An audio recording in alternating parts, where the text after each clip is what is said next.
última, terceira mensagem da série Como Ser Feliz.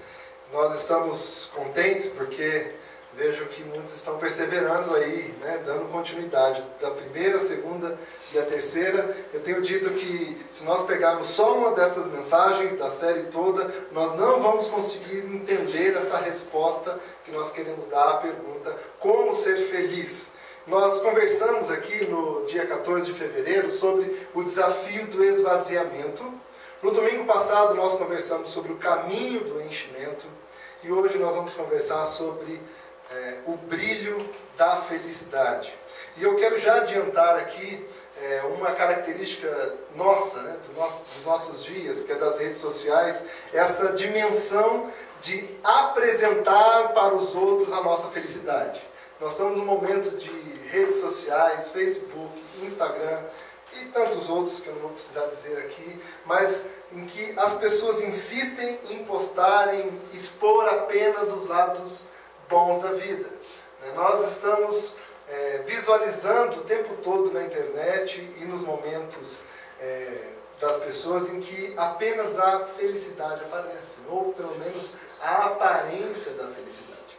A pergunta é, será que todos que se mostram sorridentes estão felizes? Será que nós temos condições de dizer isso? E muitas vezes nós percebemos nas conversas de que a vida não está tão boa assim, não é? Nós começamos a conversar com aquele que está sorrindo e logo, se nós dedicarmos alguns minutos para a conversa, nós vamos começar a perceber que tem problemas, que as coisas estão doloridas, que as pessoas estão aflitas, que tem problemas que as pessoas não estão conseguindo trazer respostas, soluções para aquilo que elas estão passando. E é por isso que nós decidimos então conversar no mês de fevereiro sobre como ser feliz verdadeiramente. E nós temos buscado então essa resposta um pouco no que Jesus traz sobre felicidade. E nós temos dito aqui também nesses 3 encontros nossos sobre felicidade, que o termo usado por Jesus é um termo grego. Na época, era tanto falado a língua grega, quanto também escrita em língua grega. E o termo que Jesus usa é um termo chamado Makarios. Essa é a pronúncia, Makarios. E olha o que nós podemos entender a respeito desse termo que Jesus usava. Significa tomado de grande alegria, algo maior do que felicíssimo. Jesus está então ensinando o que é ser isso. O que é acessar Makarios na nossa vida. E olha o que esse filósofo e teólogo vai dizer sobre o que significaria Makarios, do que Jesus está falando ali. Ele diz o seguinte: Makarios, Dallas Willard vai dizer, Makarios refere-se ao mais elevado bem-estar possível para o ser humano. Que interessante, um bem-estar mais elevado possível para um ser humano viver. Quem não quer isso? Você quer isso? Eu quero viver dessa forma. Da forma melhor possível para um ser humano. E ele diz, mas é também o termo que os gregos usavam para exprimir o tipo de existência feliz, característica dos deuses. Nós temos conversado aqui que Makarios era a palavra usada pelas pessoas para dizer, olha, os deuses, esses sim são Makarios. Nós, pessoas comuns, nós que vivemos aqui na terra, na nossa cultura, nós não sabemos o que é ser Makarios. E o interessante é que Jesus pega esse termo e diz assim, vocês querem ser Makarios? Jesus está trazendo algo que pertencia aos deuses, Naquela época a concepção de Makarios era o seguinte, algo que nós nunca viveremos. Esse bem-estar tão elevado, nós nunca viveremos, porque isso pertence aos deuses. Mas Jesus pega esse termo e vai dizer o seguinte, isso está acessível para vocês. E aqui nós começamos a falar assim, como? Nós já entendemos que nós não vamos conseguir isso, só esses deuses, ou esses pseudos-deuses. Agora vem alguém e diz que nós podemos viver dessa forma? Será? Será que eu vou encontrar resposta para as minhas angústias, para os meus sofrimentos? Como que eu vou lidar com essas questões? E nós vamos então, nós temos conversado aqui hoje, nós vamos dar sequência ao texto bíblico, onde Jesus explica e traz os passos para nós vivermos Makarios. E esse texto na Bíblia ficou conhecido como o Sermão da Montanha. E olha o que o pastor Carlos Queiroz vai dizer a respeito desse trecho da Bíblia que ficou conhecido como Sermão da Montanha. Ele diz: é uma proposta suficiente em si mesma e aponta para a realização plena de nossa humanidade. Esse bloco de texto na Bíblia, conhecido como Sermão da Montanha. E ele diz: é suficientemente capaz de proporcionar ao aprendiz uma vida bem-aventurada, estável, sem ansiedade, comparada por Jesus a alguém que tem uma casa edificada sobre a rocha. Quando nós vemos essas características, é difícil encontrarmos uma pessoa que diz: eu não quero, né? Prefiro outro caminho, vou preferir uma vida meia boca, mediana. Quando nós colocamos a proposta, que Jesus está propondo isso e tem esses benefícios, em geral as pessoas falam: olha, isso aí eu estou interessado. Não sei exatamente como, mas nisso eu estou interessado. E nós passamos, e eu preciso fazer essa construção para nós concluirmos hoje essa resposta, nós passamos aqui por, no primeiro dia, os desafios do esvaziamento. E nós conversamos, no dia 14 de fevereiro, sobre 3 características que Jesus aponta como caminho de esvaziamento. Lembrando que quando Jesus propõe isso, ele antes praticou o exercício de se esvaziar. Segundo a narrativa a respeito de Jesus, ele se esvaziou e veio e se tornou homem, ou seja, ele veio conhecer a nossa cultura, veio entender as nossas limitações, os nossos sofrimentos, e depois do período que ele compreende como nós somos, como nós vivemos, como é a vida humana, ele então propõe um caminho. Fala: ok, eu como Deus me esvaziei, me tornei homem, entendi como vocês vivem. Agora vocês querem acessar alguma coisa que é divina, Macários, a felicidade, vocês precisam começar esvaziando-se também. Então, se ele primeiro se esvaziou, ele tem toda a autoridade para chegar para nós e dizer: ok, quer conhecer agora o tipo de vida que Deus está propondo? Esvazie-se.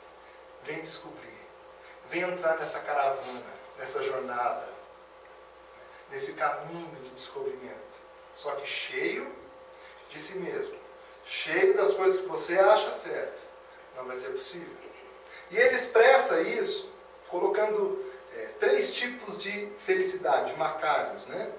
Quando nós lemos aqui a palavra felizes, lá no grego está escrito Macários. Então, ficaria assim, o primeiro esvaziamento, ele fala: Macários são as pessoas que sabem, né, que são espiritualmente pobres, pois o reino dos céus é delas.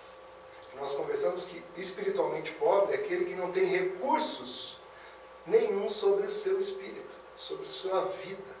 Sabe que não consegue acrescentar um dia à sua existência. Quantos dias você vai viver? Você conseguiria acrescentar um dia mais? 1 hora mais? 1 hora menos? Será que nós temos esse poder de decisão? Macário, segundo Jesus, é aquele que reconhece que não tem condição. Começa a falar assim: se dependesse de mim, eu não conseguiria manter a minha vida. Uma vez que nós não controlamos a chuva, não controlamos o processo de vida dentro de nós, nós não demos o start à nossa vida. Não fomos nós que falamos: vou viver, vou nascer em tal dia. Isso é um processo que veio de fora. E a Bíblia diz que Deus é o autor dessa vida. Ele sopra a vida. E aqueles que reconhecem que não são capazes, ou seja, por si mesmo, Jesus fala: vocês têm Macários. Porque o reino dos céus então pode encher vocês. Mas se nós queremos chegar a um entendimento do que é felicidade proposta por Jesus, sem nos esvaziar dessa forma, não vai ter jeito. Em segundo lugar, ele coloca que Macários, ou felizes, são as pessoas que choram. E nós conversamos aqui que não necessariamente todas as pessoas que choram no mundo estão sendo consoladas. Mas as pessoas que veem a realidade de Deus e olham para dentro de si e falam, uau, como eu sou distante, essas pessoas choram, porque elas percebem que elas não conseguem viver uma vida melhor, como é essa realidade de Deus. E Jesus fala assim, olha, vocês que choram dessa forma, vocês são felizes, porque vocês serão consolados, ou seja, as lágrimas serão enxugadas. E por último, nesse desafio do esvaziamento, nós conversamos aqui sobre os felizes, as pessoas mansas. E nós lembrávamos aqui que ninguém quer esse título de manso. Vai para uma negociação que a outra parte sabe que você é manso. O que ela vai impor nessa negociação com você?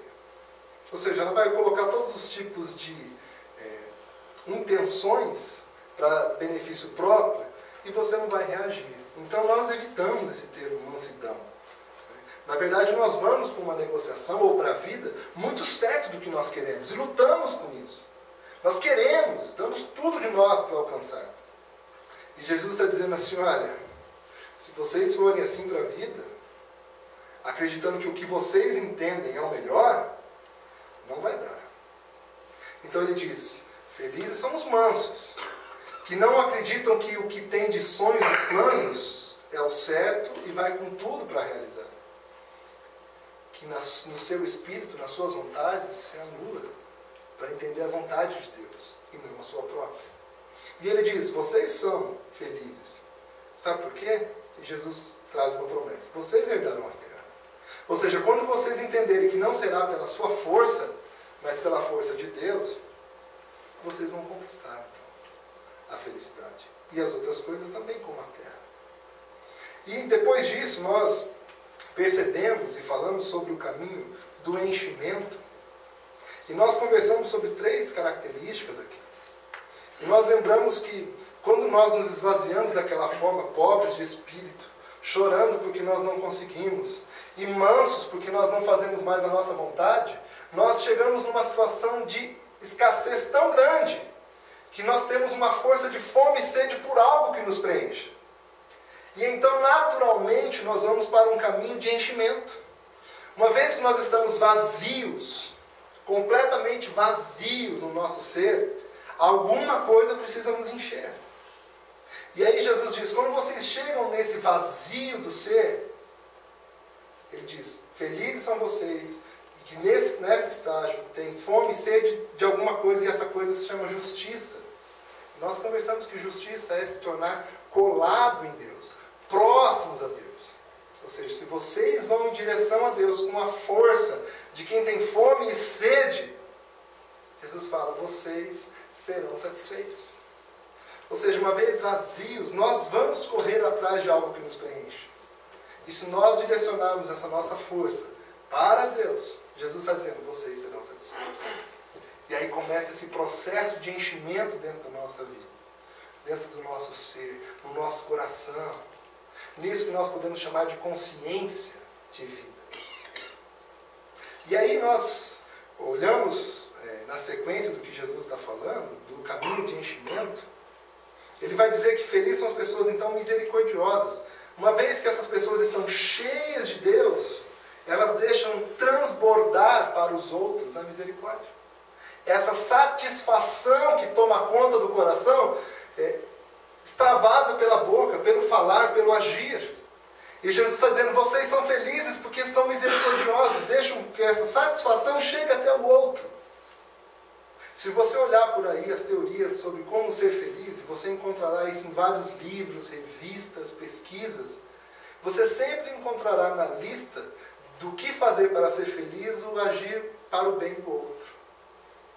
Procure listas que ensinam você a ser feliz. Vamos falar assim, separe um tempo da sua semana, do seu dia ou do seu mês para servir alguém. Tenham boas atitudes para com os outros. O problema dessas teorias ou dessas listas é que eles nunca nos ensinam onde nós devemos nos encher para nós conseguirmos agir para o bem do outro. Agora Jesus está dizendo, uma vez que vocês estão satisfeitos de Deus, naturalmente vai brotar a satisfação para o outro.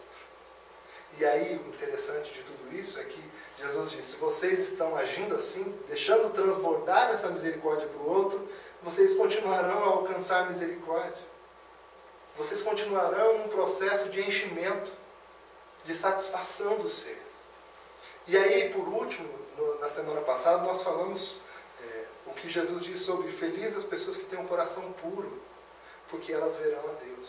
Além de experimentar uma satisfação do ser, essas pessoas servem os outros com algo extraordinário e, além disso, percebem o seu coração sendo purificado. E nós falamos de um coração puro, é aquele que tem o amor para uma só coisa, uma singeleza de coração. E qual é a característica dessas pessoas que têm um coração puro? Elas começam a ver Deus em todos os lugares. Quando elas acordam, quando elas abrem a janela, quando elas conversam com as pessoas, elas vão percebendo como Deus age e está sustentando a vida. Jesus diz, felizes são vocês que têm esse coração puro, porque vocês começaram a ver a Deus, a perceber a Deus, os planos dele para você, a definição e a afirmação de quem você é. E aqui você já deve estar imaginando como é viver essa vida, e se essa vida não pode ser realmente chamada de felicidade. Como nós nos tornamos cheios, abundantes. Deixa eu dar um testemunho rápido a respeito disso. Quando eu me formei em economia e trabalhava numa empresa de consultoria de recuperação de empresas. Quando eu entendi que Deus estava me chamando para ser pastor, ou seja, passa a dedicar a sua vida a fazer a minha vontade. E eu abri mão, né? Eu pedi conta no emprego. E as pessoas, claro, me chamaram de louco, né? Como é que você faz uma coisa dessa? Meu pai ficou bravo, aquelas coisas todas. O que acontece é que eu lembro da cena, conversando com o dono então, da empresa na época, ele falou, olha, a ideologia não enche barriga. Você não vai conseguir, você não vai satisfazer o seu ser. E eu lembro que naquela época a minha resposta para ele foi a seguinte, eu falei, é o contrário. Eu não estou precisando ser cheio. Estou precisando ser esvaziado. Eu estou com tanta coisa dentro de mim que eu preciso colocar isso para os outros. Essas são as características daqueles que estão cheios, ou seja, que entraram nesse caminho de enchimento e que Jesus está propondo para você, para mim, para nós que estamos aqui, para os outros que estão lá fora. Essa começa a ser a resposta que nós precisamos dar à pergunta, como ser feliz? E a resposta, se você ainda não percebeu, a resposta é nós só conseguimos ser felizes se nós formos cheios da presença de Deus, dessa realidade dele. E nós conversamos aqui no domingo passado também que a frase de Agostinho, do século IV, dizendo que dentro de cada ser humano nós temos um buraco que só pode ser preenchido por Deus. Esse buraco tem o exato tamanho de Deus. E às vezes nós tentamos preencher esse buraco com tantas coisas e não encaixa. Nós tentamos o dinheiro e o dinheiro não satisfaz. Tentamos o status não satisfaz. Tentamos religião e a religião não nos satisfaz. Agora, você já tentou o caminho de Deus? Esse tamanho de Deus pode preencher a sua angústia, o tamanho da sua vida, o tamanho do buraco que está aí de dor. E hoje nós então vamos conversar sobre o brilho da felicidade. Porque uma vez que nós alcançamos então esse enchimento, essa felicidade, esse transbordar de vida e a percepção de Deus estar em todos os lugares e falando conosco o tempo todo, eu preciso lembrar um exemplo que eu tinha pensado. Eu tinha um amigo que, quando eu o conheci, ele falava assim, eu tenho a impressão de que Deus é um tagarela, porque ele não para de falar. Eu não paro de ouvir a voz e falando para fazer isso ou aquilo. Você já imaginou você vivendo dessa forma? Pode ser uma vida meio louca, né? Mas eu tenho certeza que traz uma satisfação completa para todos nós. Mas, falando então do tema de hoje, o brilho da felicidade, é o que começa a acontecer conosco quando nós começamos a viver dessa forma, cheios, felizes ou macários. Macários dentro de nós. O que começa a acontecer? A primeira questão que Jesus diz é: felizes são as pessoas que trabalham pela paz, pois serão chamadas filhas de Deus. A primeira característica que começa a acontecer, ou seja, desse brilho, que começa a fazer parte daqueles que são felizes, é de que tudo que você fizer colaborará para a paz do seu ser e a paz das pessoas que estão à sua volta e a paz na nossa cultura. Em outras versões de tradução, vão chamar de os pacificadores, que na verdade, nós podemos encontrar a definição melhor disso que Jesus está dizendo, é pessoas que agem constantemente para trazer paz para o seu interior e na relação dele com Deus. Pessoas que contribuem para que todos estejam bem com Deus, para que todos estejam em paz com Deus, para que todos vivam macários. E é isso que Jesus está dizendo, felizes são esses que contribuem, colaboram, agem para que os outros também tenham essa satisfação, tenham macários, tenham relação com Deus como fonte de felicidade de vida. E Jesus então vai dizer que essas pessoas que trabalham ou que vivem dessa forma serão então chamadas de filhas de Deus. E sabe por quê? Qual é a relação aqui? É porque essas pessoas de fato serão identificadas com Deus. Quando as pessoas veem a ação, as atitudes, a vida, a vivência, fala assim: olha, vocês parecem com um ser que não é daqui. Você está parecendo com uma coisa, uma cultura que não é essa que nós vivemos aqui. Essa sua forma de agir aqui no trabalho ou nas conversas é de uma forma diferente. Isso é o quê? Isso tem a ver com o quê? Se a pessoa conhece um pouco da realidade de Deus, fala: olha, isso está parecendo mais atitudes de Deus. Você é dessa família aí, cujo pai se chama Deus? Sabe quando você encontra pessoas que você conhece toda a história da família, e você logo bate o olhar, vê as atitudes e fala assim: você é da família tal, não é? É mais ou menos isso que começa a acontecer. Quando as pessoas começam a ver a nossa vida, não uma vida fingida, mas uma vida autêntica, elas começam a associar a nós com Deus. E quando nós encontramos essas atitudes, não é mentira, não é um título daquele curso, aquela faculdade que você fez colando, né? Que você sabe, você tem o título, mas né? Não é, né? Você sabe, tem o título, mas não necessariamente você sabe fazer aquilo. Mas quando as pessoas olham para nós, sabem que nós somos dessa família, família de Deus. Porque nós temos as características dele. Nós temos o macários. E aí, esse brilho começa a mudar a sua vida, como nós temos percebido. E vai mudando a vida das pessoas à volta. É um brilho que, por um lado, traz alegria, amor, transformação, alívio de dor, consolo. E é um brilho que nós enchemos os olhos e o nosso coração se alegra. Fala, que coisa boa. Agora, por outro lado, esse brilho de felicidade gera o que nós vamos conversar agora, que Jesus coloca como felicidade. Ele diz: felizes as pessoas que sofrem perseguições por fazer a vontade de Deus, pelo reino, pois o reino do céu é delas. Se por um lado o brilho dessa felicidade traz tantas coisas boas, por outro, esse brilho ofusca o olhar de muitas pessoas que não vivem isso e percebem que você está fazendo uma revolução. E essa revolução precisa ser parada antes que essa revolução atrapalhe o estilo de vida dessas pessoas.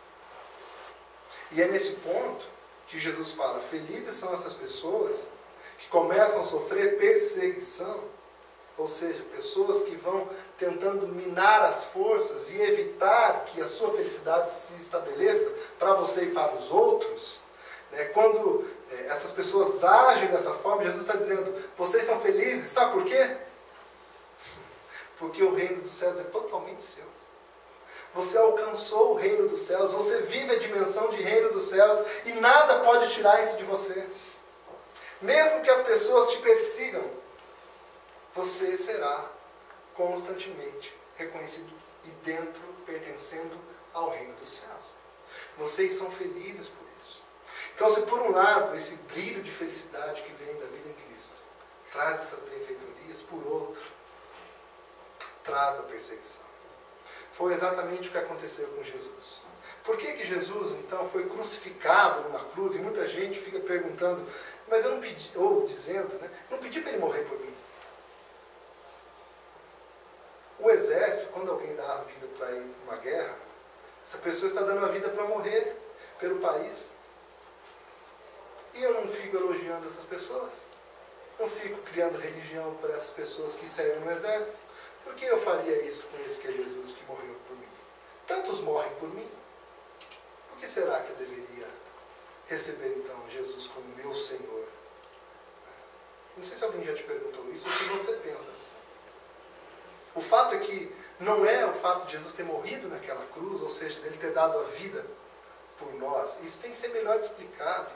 Na verdade, o que está acontecendo é que Jesus vive uma forma tão diferente daquelas pessoas e ensinam as pessoas a viverem dessa forma, que ao morrer na cruz, isso vem como consequência dele ofuscar o brilho dessa felicidade, ofuscar aqueles que tinham o poder da época, que esses precisaram matá-lo,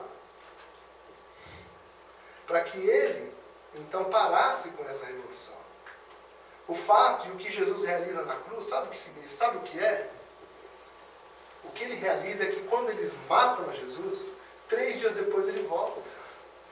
Ele ressuscita. E ele então, com essa ressurreição, ele está dizendo para as pessoas o seguinte: podem viver do jeito que eu estou ensinando. Porque mesmo que as pessoas matem você, olha o que acontece com você depois. Você viverá para sempre. E é aqui que está o motivo de nós entendermos Jesus ter morrido na cruz por nós. Porque ele morre para nos ensinar que nós podemos viver desse jeito. Mesmo que as pessoas nos matem. Ou seja, mesmo que essa perseguição seja tão severa com a gente, que chega ao ponto de nos tirar a vida, Jesus diz, pode viver dessa forma. Porque mesmo que chegue a morte, vocês não morrerão. E nós temos vários trechos na Bíblia que vai nos afirmar a respeito disso. E é por isso que nós podemos tê-lo como Salvador. Porque ele sustenta essa vida. Ele não morreu simplesmente numa guerra. Ele morreu, ressuscitou e faz a manutenção dessa vida para nós. E é por isso que nós podemos nos submeter a ele. E é aqui que ele diz, vocês são felizes. Se vocês são perseguidos, mas não é qualquer tipo de perseguição. Ele diz, forem perseguidos pelo meu nome. Ou seja, pela vida em mim. Tem muita gente aí que sofre perseguição e fala, estou sendo perseguido porque eu sou, né, por causa de Jesus. E quando você olha a vida da pessoa, não tem nenhuma dessas características. Mas se você tem essas características, do esvaziamento constante, porque não é uma vez só. Isso acontece todos os dias. Você tem a característica do enchimento e a característica de deixar isso extravasar para os outros. E se vocês forem perseguidos por conta disso, Jesus está dizendo, fiquem felizes. Porque é claro que você está dentro do reino de Deus. Que você pertence a essa festa. Você está dentro da festa. E para nós darmos sequência nessa última mensagem nossa do brilho da felicidade. Olha o que Jesus diz, um pouquinho para frente no texto de Mateus 5, agora no versículo 14. Ele diz, vocês são a luz para o mundo. Vocês que vivem essas características e que veem o brilho dessa felicidade. Jesus diz, vocês são luz do mundo. E imagine que cada um aqui fosse uma luz. Esse brilho de felicidade irradiasse do nosso ser. E Jesus diz, não se pode esconder uma cidade construída, não se pode esconder essa felicidade, esse brilho. Ou seja, quando você constrói uma cidade em cima da montanha, você não tem como como esconder essa cidade, porque todos vêm. Assim, ninguém acende uma lamparina para colocá-la debaixo de um cesto. O que Jesus está dizendo é que essa luz, esse brilho que acende em cada um de nós aqui, é para iluminar o mundo, para iluminar a nossa casa, para iluminar a nossa vida, nossa família, o nosso mundo, a nossa cultura, a nossa cidade. Fique imaginando essa luz se apagar na sua casa, na sua cultura, na sua cidade, no seu estado, no nosso país. Se essa luz de felicidade, ou seja, esse esvaziamento, o enchimento da presença de Deus e o transbordar, se isso se apaga, o que sobra de nós? O fato é que Deus tem mantido essa luz acesa na minha vida e na sua vida. E se não está ainda na sua, Ele quer muito mantê-la acesa e brilhando. E Ele quer colocar isso em lugar de destaque. Ele quer colocar a sua vida, que vive esse brilho, num lugar que todos possam ver. Ele jamais vai esconder essa luz de você. Então prepare-se. Porque se você está tomando uma decisão de viver esse Macários, essa felicidade conforme Jesus, Ele vai querer colocar você em lugar que as pessoas vejam e transborde, e transborde, e transborde, e transborde, e transborde de novo. E Ele continua a encher, a encher, e a encher, e a encher. Quero com isso encerrar essa série de mensagens com um desafio para todos nós. Se você tem vivido dessa forma, ou seja, você é um cristão, você tem dito Jesus, vamos lá. Vou entrar em atitude constante de esvaziamento, de enchimento do que é Deus, da realidade de Deus, e de transbordar. Se você tem vivido isso, essa mensagem tem sido para você um desafio para você se manter nessa dinâmica. Se você nunca viveu isso, se você não se considera cristão, não é cristão, nem sabe ao certo ainda o que é ser cristão, mas deseja entrar numa dinâmica de vida dessa, o desafio para você é: comece pelo esvaziamento.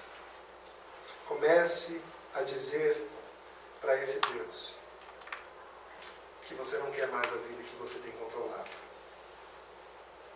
A resposta da pergunta como ser feliz está em aceitar a proposta de Cristo, de Jesus, para todos nós aqui na Terra.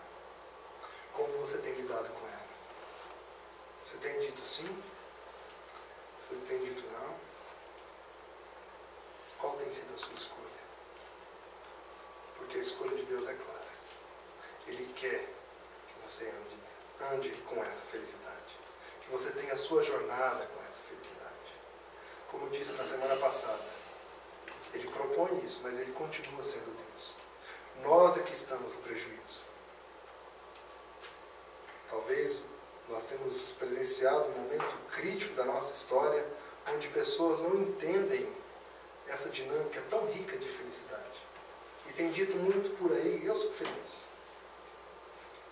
Mas nós temos percebido a dor de muitas pessoas. Agora a resposta está dada. O caminho tem sido proposto. E tem chegado até você. Quero convidar você a fechar os seus olhos. Se você quiser. Nada é obrigado. E se você tem compreendido esse caminho, quero convidar você para dizer, nas suas palavras, do seu jeito: Jesus, eu quero ser Macários. Jesus, eu quero ser feliz. Me leva pelo seu caminho. Segura minha mão. Porque às vezes é difícil ter fé. Mas segura minha mão. E me leva por esse caminho. Vou dar alguns instantes para você, de olhos fechados, se quiser, falar isso. Depois eu vou fazer uma oração por você. Fale isso com Deus.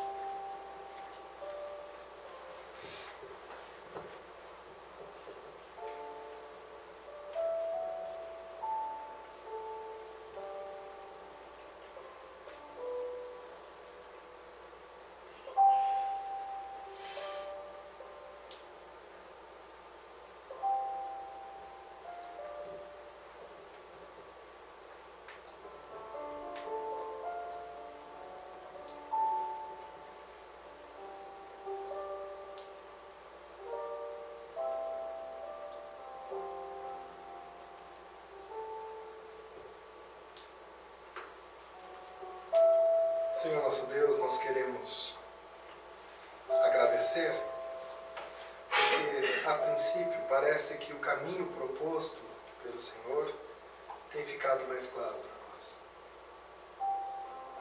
Mas não é fácil para nós tomarmos essas decisões. Eu quero pedir o teu auxílio, segurando de fato a nossa mão, para nós aceitarmos esse caminho, que começa com sofrimento, Senhor, de abrir mão dos nossos sonhos, dos nossos planos, nos esvaziar e reconhecer que nós não somos nada. Mas por outro lado tem o enchimento que vem do Senhor, ou seja, nós não ficamos vazios. Nós passamos a ver a vida, ou compreender, ou viver a vida, a partir do que o Senhor entende ser o melhor para nós. A partir de quem nós realmente somos, da nossa identidade, não daquilo que nós achamos que nós somos. Nós queremos viver essa vida. Todos, ó Pai, que aqui falaram hoje, de forma silenciosa, através dos pensamentos, que querem viver isso, ou que querem renovar esse caminho, quero pedir que o Senhor dê força a elas.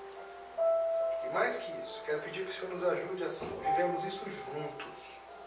Não que cada um viva sozinho isso, mas queremos viver como comunidade, como pessoas que estão juntas na mesma jornada de viver essa felicidade, apoiando um ao outro, ajudando um ao outro, compartilhando das experiências. Não nos deixe nos desgarrar uns dos outros, mas que possamos unidos aprimorar essa jornada dentro de nós. Nós oramos em nome de Jesus.